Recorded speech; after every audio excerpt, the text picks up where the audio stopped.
Hi everybody, it's Chef Chris Strawn here again from the Utah Valley Convention Center. Welcome to July. And when we're in July, we think of Pioneer Day. So we've come up with a few items to help us celebrate our Pioneer Day. And welcome to our video.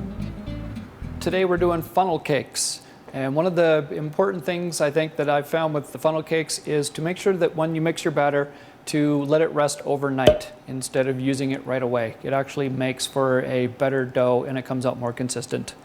One of the things we've done is I've given you some different options for getting your batter into the oil. And your oil needs to be 350 to 375 degrees.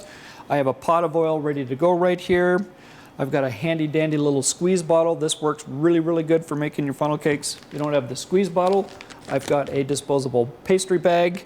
And when you don't have one of these kicking around, the ever handy Ziploc bag.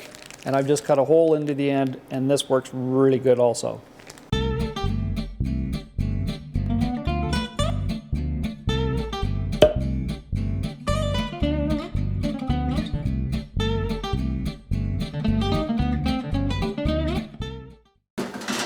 So a couple funnel cakes done.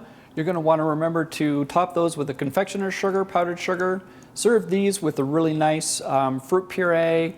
Jam works really good. Chocolate sauce is really nice. Cream marshmallow. Let your kids help with the topping choices and have yourself a wonderful day.